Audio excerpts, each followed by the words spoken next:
Kedeisha is the founder and CEO of Data in Motion, a data learning platform. She has been building this platform for the past year or so. And in this talk, she's going to kind of give us the lessons learned in developing that platform, and kind of give us some insight into her journey. And I guess another more recent update, Kedeisha just got a new job as a data scientist. Let's see, at Colsa. Am I saying that right? Yeah.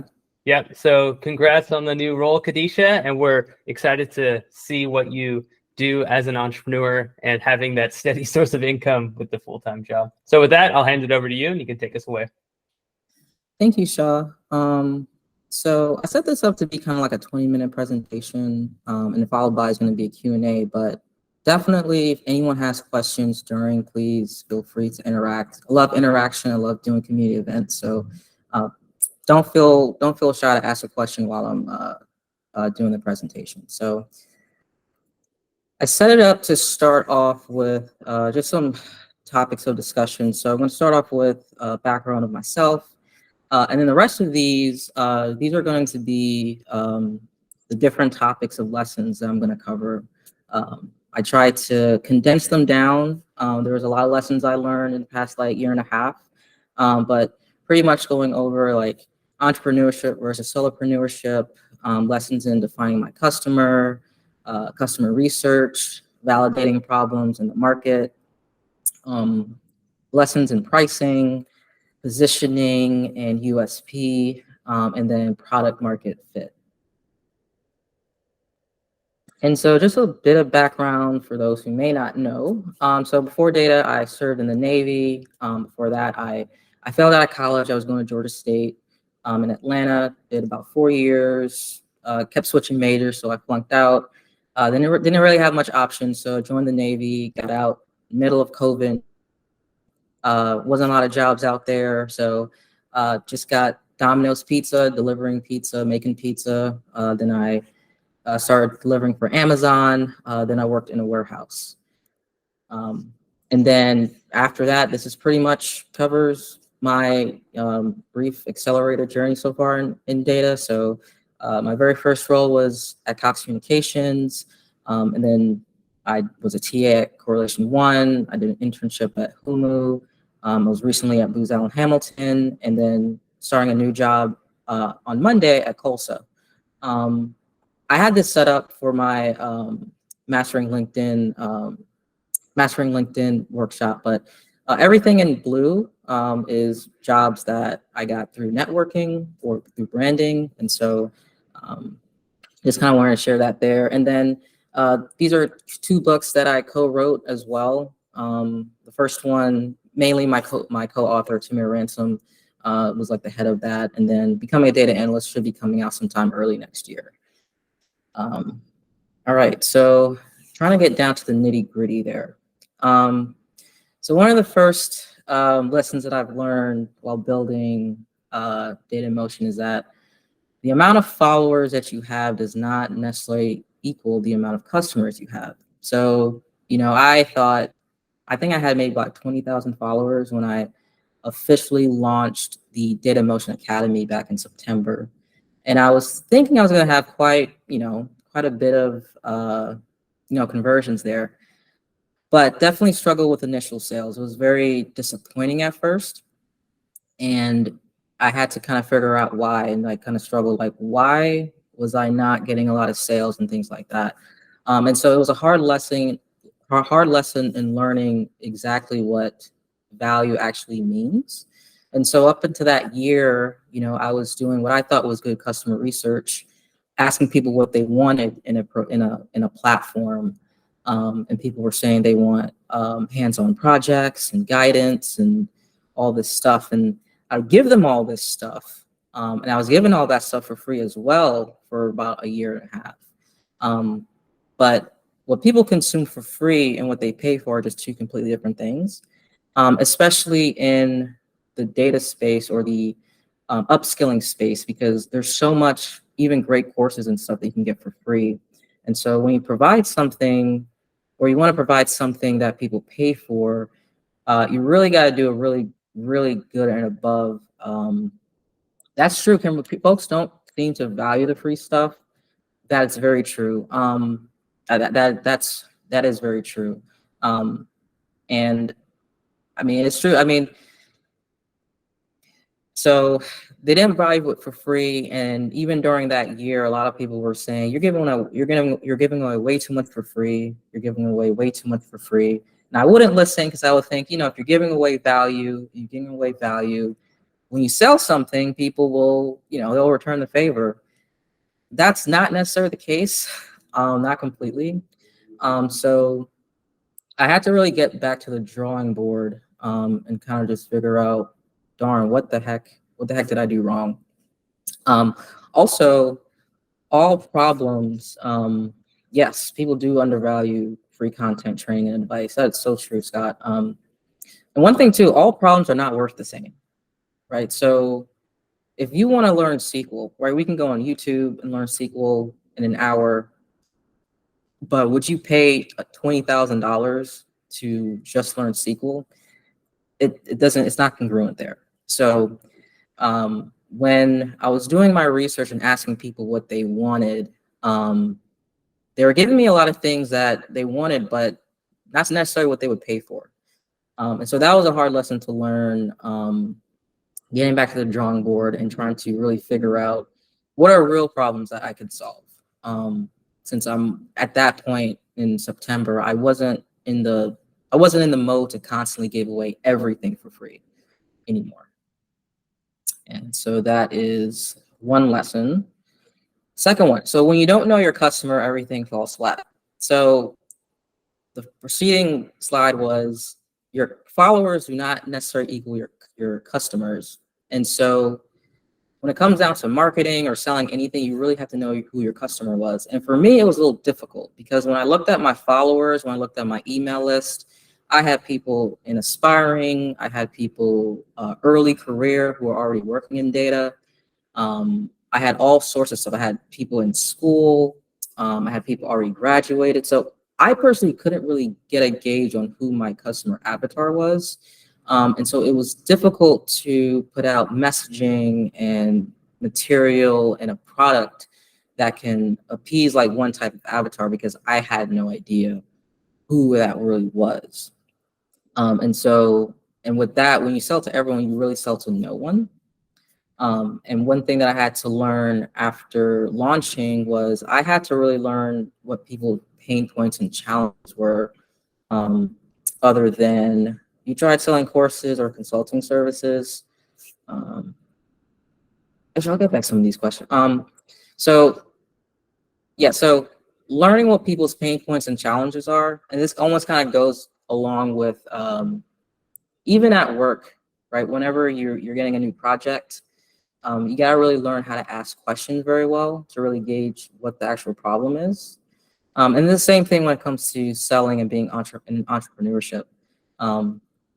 Before I was asking questions, just asking people what they wanted. I wasn't asking people what their real pain points were. And if you're a really good problem solver, if you're a good entrepreneur, entrepreneurship is all about solving problems. So when you learn how to ask better questions and do better customer research, you can figure out, okay, these are the pain points, and this is a problem that I want to solve. And so I had to learn to do better customer research. I learned to get on, Reddit, Quora, learn how to really get in the mind of the customer's heads. And so I was getting, really getting in the mind of the customer's head. So doing a lot better customer research and learn how to ask better questions to really understand what the gaps were in the market. So another one is getting a board of advisors. So this is something where I always have a lot of ideas. I'm pretty creative, but I didn't really know how to build a profitable business. Building a profitable business and just putting ideas out there are just not always the same thing. And I was lucky to have gotten people in my network who would give me advice, but me being like the CEO and this is my company, I wouldn't really take heed to it as much as I should. So for example, stuff like pricing or even just offerings, I wasn't really, settling in. And I learned really recently, especially after I started my MBA, there's so many things that I'm like learning in the classroom that folks were telling me before that if I had listened, I probably could have saved myself a lot of heartache and things like that. So getting a board of advisors is almost like getting a mentor, like I always talk about, but you want to get people who have done this already, who know how to make a profitable business. Because you can have great ideas, but a great idea without, profitability, sales, a great product, it's not gonna last. So that's one of the things that that I've been learning recently, too. So pricing matters. When I launched in September, I think I was offering weekly challenges, live events, projects, and all that stuff for I think $30 a month. And not many people bought. Like I said, not that many people bought. And I was like, what is going on? I couldn't believe it. And I've been learning that people perceive value from pricing, whether people want to, realize it or not. It's really the truth. And my lower sales really came from trying to compete in a lower ticket market. I didn't really have, or my first offering wasn't really set up for a lower ticket market. Because when you think of the lower ticket stuff, you think of Data Camp, you think of, Udemy. They provide way more than I could at that price. So there wasn't really, I could see now rather than back then why people probably didn't see the value, as many people didn't see the value at that point. And so one thing too is I started to add more to my offering, but I didn't really increase the price that much. And that leads to suspicion, because if you have a low price with a high value offering, that can also lead to suspicion, right? So if I told y'all that I have a brand new Bentley to sell you for $1,000, y'all are going to be suspicious. You're going to think something's wrong. The transmission probably isn't there. Something's not right, right? There's no way that's going to be a working Bentley for $1,000. So pricing does matter. And if pricing ain't right, a lot of things are not going to be right. And also with pricing too, that goes along with defining your customers. So again, there's no way I can compete with a Data Camp, Udemy. So sometimes it kind of leaves you into a way where, okay, you really have to price in a way that separates yourself from lower ticket offers. So pricing does matter. If you're gonna provide a premium service, provide a premium price. And there are people at each pricing tier that will buy, as long as the value and the product match. Okay, so going along with that, I realized that I didn't have an established product market fit at day one.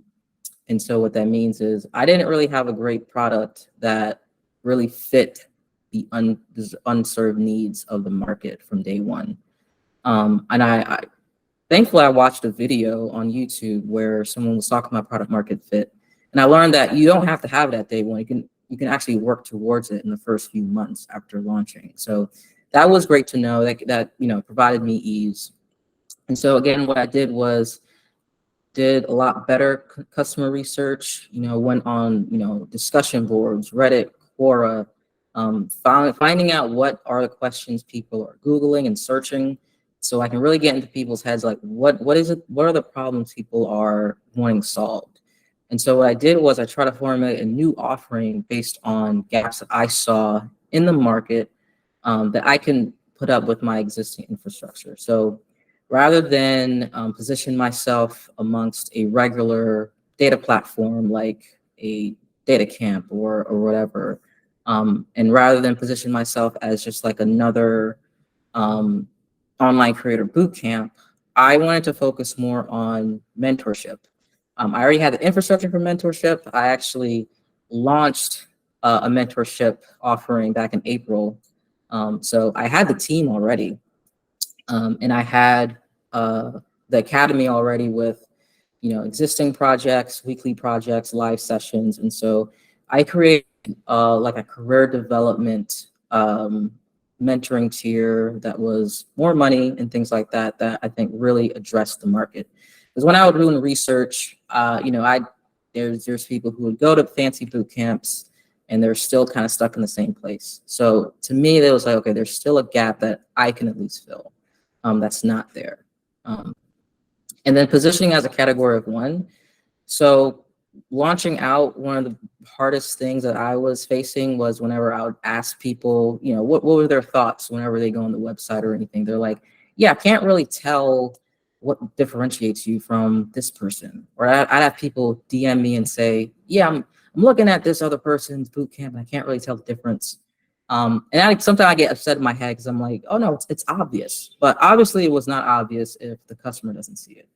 And so formulating a new offering definitely helped position myself as a category of one. And we're continuing on doing that as well, moving forward into the new year. And then along with that, success leaves clues, but success leaves clues, but don't be a carbon copy. So one of the things that I think I was struggling with was looking at what other people were doing and try to slightly adapt, slightly change it. And one thing that, again, when I talk about the board of advisors, I had a friend who I work with on the site or helps me with the site. I would say, I would send him stuff every day and be like, oh, I found this. We could probably make the website or an offering kind of based off of this. And then I think one time he just pretty much just told me that, you can't be like everyone else. You got to trust yourself and put out a product that's, like you, because people like you and people will buy because of you. And so, he was completely right. And also one thing that I've learned that some people, they'll just buy just because they like someone. So if someone says, hey, I'm looking at someone else's offering, I'm trying to decide between the two. Now I don't even try to sell them anymore. I've learned that if they really like that other creator, they're going to buy from that other creator. So they're not my customer, and it is what it is. But so that's one thing there. All right. So listening to your power users. So going off of continuing to make a better product. I did have initial current customers. So what I did was I asked what my current customers, like, why did they buy and what's making them stay? And I would ask them what improvements they would like to see. And the insightful thing was that I have ideas of, okay, maybe I should do this, maybe I should do that. But then they'll say, well, no, I'd much rather have like more community events and things like that. And so hearing stuff like that lets you also know how to make your product a lot better and not just add a bunch of stuff that maybe the market wouldn't really like or things like that. So okay, so here's probably one of the not so great things. Being careful who you work with and share your ideas with. So I started Data in Motion technically when I had like 1,000 followers. And I always wanted to collaborate with people, but not everyone has the same intentions as you do. People will act like they're for you, and behind the scenes are just gonna do something completely different. Some people, I've seen platforms completely like take my ideas that I've shared in like private meetings and things like that, and it would definitely make me upset. But just kind of learning business is business. That's just kind of how it is. But I will say, be careful who you work with, who you share your ideas with. I know for me as like a creative, my ideas, it kind of feel vulnerable to me. So anytime I share my ideas, or if I share like a pitch deck, with someone to, get their thoughts on, it feels like I'm sharing like a vulnerable part of me. And so, when I share, that to other people and they kind of like, say one thing and do something else, that kind of hurts. But that's, people are out there, they will do it. Just be careful if that is something that you want to do. Just be careful who you just be careful who you talk to, and you know, share your ideas with. Okay, so solopreneurship and entrepreneurship. I will say solopreneurship is a very popular term out. I think at the beginning, I was working as a solopreneur rather than as an entrepreneur. And what I mean there is, when it comes to entrepreneurship, I'm learning that I can build Data in Motion to something that I can probably sell for, probably sell later on, and something I can scale. I wasn't really thinking in those terms at first. I was thinking in the terms where, it's just me doing everything, me being hands-on on everything, and I wasn't really thinking of scaling. And because of that, I didn't really implement a lot of systems that could have made a lot of things easier earlier on, that would have made a lot of things much easier now. Also, content creation is not enough. I know when it comes to the creator economy and solopreneurship, a lot of it, there's a lot of content where they kind of join them both. But content creation is just not nearly enough when it comes to entrepreneurship. Kind of going along in the beginning, the amount of followers you have does not equal the amount of customers you actually have. I'm learning that there are folks with thousands and thousands of followers who are probably selling things who are not making that much money. And there's people who have a quarter amount of followership that I have that are making way more money. So content creation is not enough. Doing things alone versus with others. I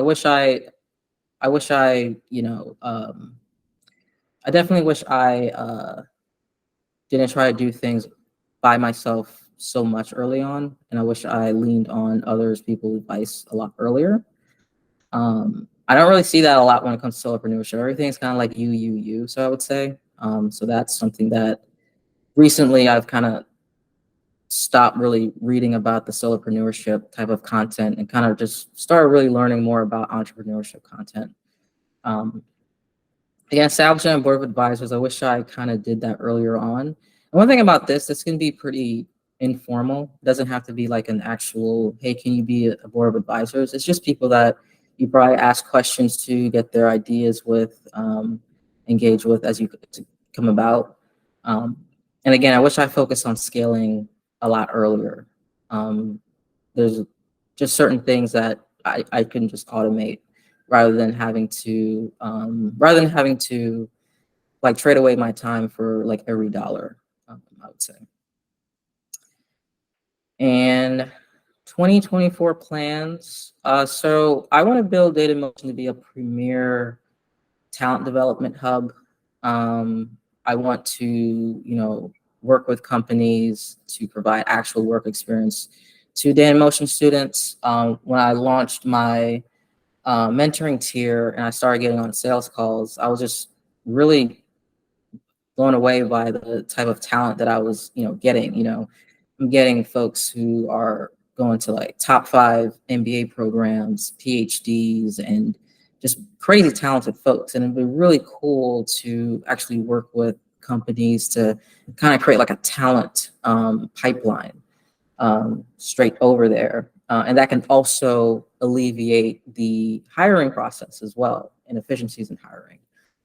So that's something that I want to work on for 2024. And that's also something that is going to help with the becoming a category of one versus what, most, I guess, content creator products are out there.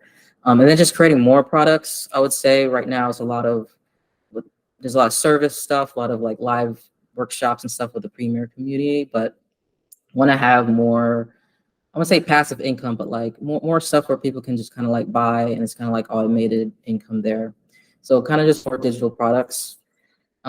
So that is my plans. I believe that is all I have too. Yeah, that is the end of the presentation. So I guess we can start with the Q&A. Yes, well, let's give Kedeisha a round of applause for an awesome workshop. We'll open it up for Q&A now. So if you guys have questions, feel free to drop it in the chat or go ahead and raise your hand and we'll call on you in order. So I see we had one question during the call from Manny, who said, you tried selling courses or consulting services. So I guess this is more like where you started when you started monetizing Data in Motion.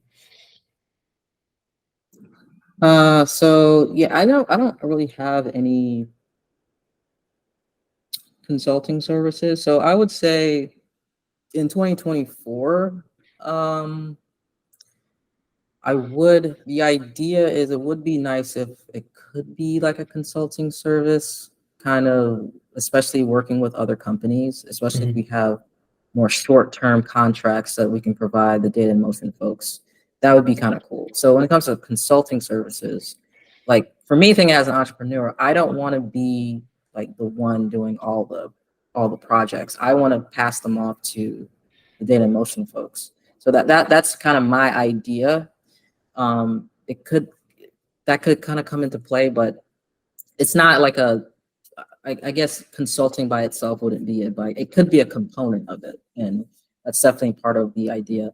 In terms of selling courses, so the thing is, when the research, no one was asking for courses. Now with the mentoring service that we have, now that we have that in place, I do see that, for folks who want to learn SQL, we can just say, okay, well, we have some SQL courses here, like a crash course, you can go there.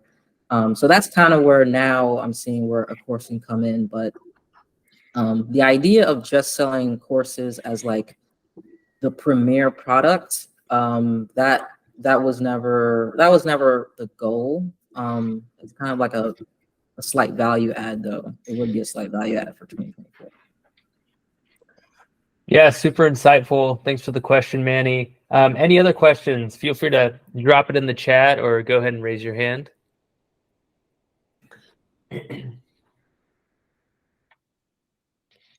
We got one from Fiza. He asked, what skill do you think is essential for someone who is new to the field of data analytics? One skill. I would say, well, I tell people, especially folks getting on sales call, I say there's like a big three if you're trying to be, let's say, an entry-level analyst. There's hard skills in terms of like SQL, Excel, a BI tool, Power BI or Tableau. Then there's data storytelling / dashboard design. I say slide deck presentations, and then problem solving. So I call it the big six. And I say that will have you pretty much cover and good to go. I've learned that when it comes down to being an analytics professional, a lot of people, they're really good at just like getting in the data and analyzing, but your work is attached to the strategy of a business that needs to be done. And you really need to know how to condense your analysis to some sort of recommendation or anything. And I think that's where a lot of people are falling short. That and really connecting to like the business problem to make sure your analysis connects there. So you got the hard skills, but the problem solving component, I think, is something that is really can really set you apart, especially if you know how to speak to it very well. I studied process improvement in undergrad, so I would always talk about like DMAIC, defining a problem, and project charters and things like that to kind of really emphasize my problem solving abilities as like a way to kind of differentiate yourself over someone else who just says that they just know SQL and Excel all the time. So really just the big six if you're for an entry-level analyst. Hope that covers it. Yeah, that's super important. So many people have the technical skills, but it doesn't really mean anything if they don't have like those soft skills and problem solving skills to actually communicate the insights. Yeah. Any more questions? We've got some time left, about 5 or 10 minutes. So keep the questions coming. Scott raised his hand. Go ahead, Scott. Hey, Kedeisha, you've talked a little bit about your idea about product market fit and how that has evolved. Where do you see your product market fit going in 2024? Yeah, so that's a good question. So I've recently, with providing like the mentoring career services type of thing, where I've always had the premium community, but the mentoring tier is really what I've been getting more sales with. And so I think people who want to have more hands-on mentorship in a way, and custom like development plans, that as far as the B2C side. And what I want to do on the B2B side, again, is work with companies to provide that kind of like talent development or talent, what do you call it? Like talent pipeline. But as far as the B2C side, definitely the mentoring and custom development plans, because, when it comes to, especially with ChatGPT and things like that, information is just out there. Like you can go on Udemy, you can go on course, you can learn any skill for free today. But people are still kind of stuck where they're at for whatever reason. So I don't think it's a lack of information anymore. It's something else. And so it'd be really cool to scale, custom development plans and more personalized development plans than these sometimes kind of one size fits all $10,000 plans. So yeah, that's where the product market fit's going to go. More so on the more mentoring and custom development plans. Gotcha. And that's because you see the market changing in terms of the career needs that you're seeing from people that are customers and potential customers. I do, because I've gotten like in my I've been doing a lot of sales calls for folks for wanting the mentoring tier, and I got folks who went to different boot camps. They'll have a master's in data science, master's in analytics, and there's you talk to them and they're still stuck in the same spot. There's still a lot of gaps in their skill set. So they spent all this money on, a master's in data science, $7,000 boot camp that promised all this stuff, and they're still falling short. It's one thing of not getting a job, but when you talk to them, you can really sense a lot of a huge like skill gap. There's definitely like an opportunity there, in my opinion. So Thanks for the question, Scott. We got another one from Manny. What strategies do you think helped get to 25,000 followers? I'm assuming this is LinkedIn strategy. well, let me say this. Whether you want to get a job or you want to sell things, I don't think followers necessarily matter. But in terms of just getting a lot of followers, viral stuff, to be honest, there's some people who go 0 to 20K in like 3 months. That's not my story. I would say this time last year, I had maybe like 8,000 followers. So viral content helps. There's some posts you can make that you'll get like 5,000 followers in a weekend. Do I post content daily? I do not. I probably post like maybe 3 to 5 days a week. But yeah, if you post stuff that people like and really get engagement, then that can definitely drive up your followership.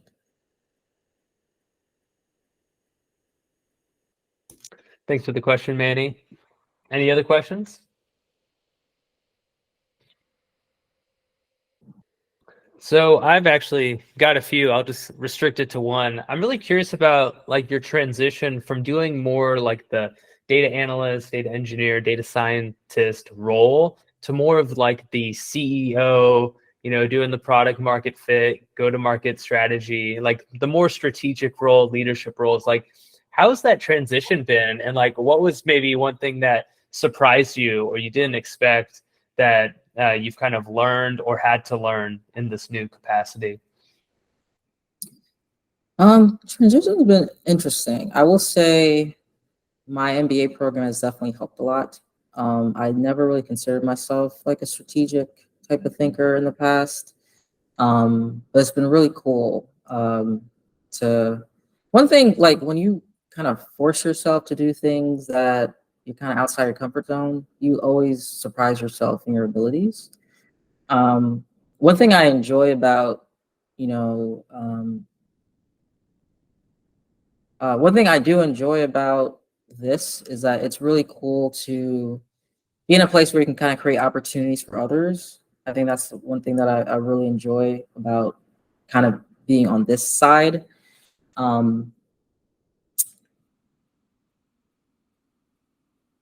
But I know, like for me, like I've always, even from day one as a, when I was first working at Cox Communications and my first data analyst job, like I've always wanted to like be a part of like the conversation of like, if I made a dashboard, like I'd like to be in the meeting with the, you know, upper management to kind of see like what type of decisions were going to be made.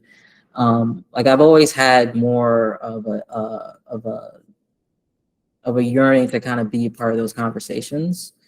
Even when I was in the Navy, like I you know, I started off on like at the bottom, but like I've always wanted to be part of the decision making parts of things. I wanted to always be part of the, I always wanted to have the seat at the table where folks are talking about policy and things like that. And so yeah, that's been, that's kind of been where, would you please share? Yeah, so I'll go ahead and read. We got one more question coming in. Could you please share any evaluation techniques that could help cover up any skill gaps as an upcoming data analyst? I guess like a test or an assessment someone can take to see what skills they're missing in order to get a data analyst role.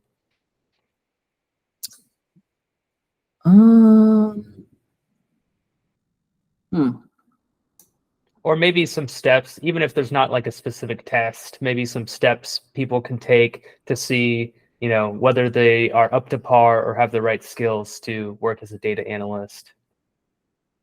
Yeah, that's a good question. I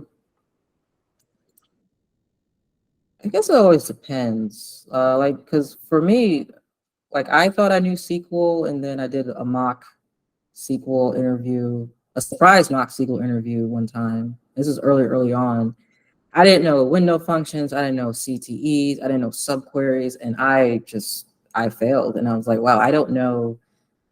There's a lot of unknowns that I didn't know about. So evaluation techniques. I know one thing whenever I would talk to people, I would say, like, for example, they would say, oh, I know SQL. I'm like, okay, well, do you know window functions, XYZ?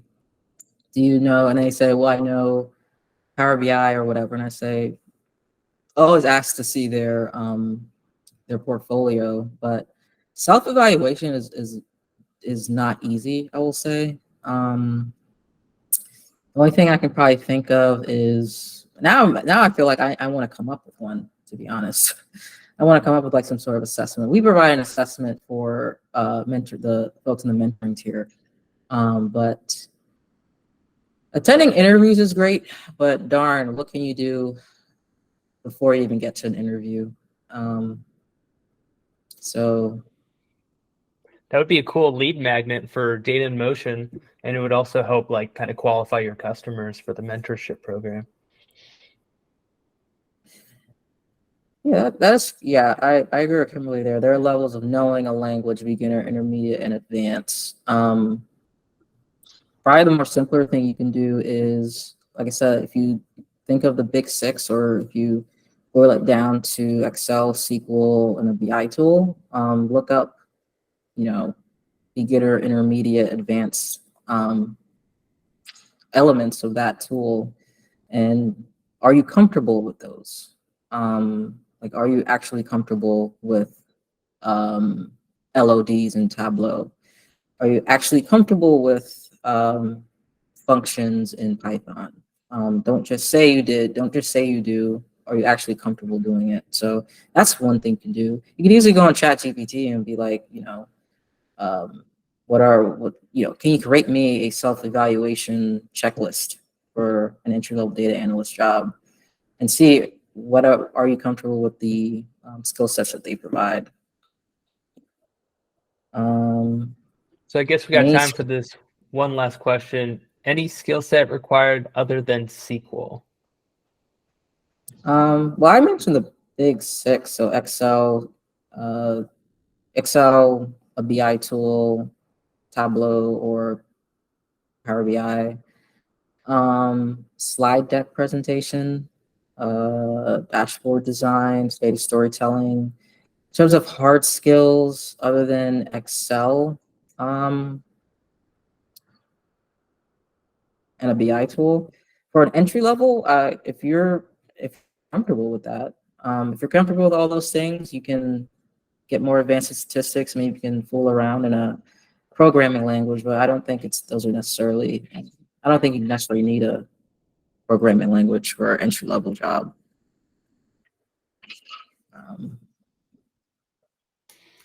All right. Well, we're almost at time here, so let's thank Kedeisha again for. Oh, we had. We can do one more question from Yvonne.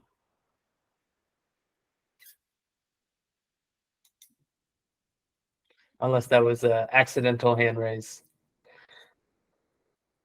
Okay, all good. Yeah, so let's thank Kedeisha again, and thank you guys for joining today's workshop.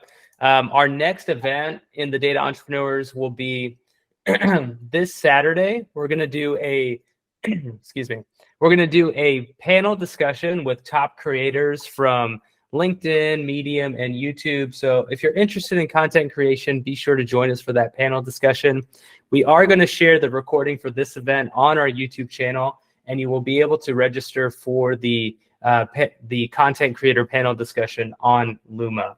So again, thank you, Kedeisha, for taking the time to share your experience with the community, and we'll see you guys in the next one.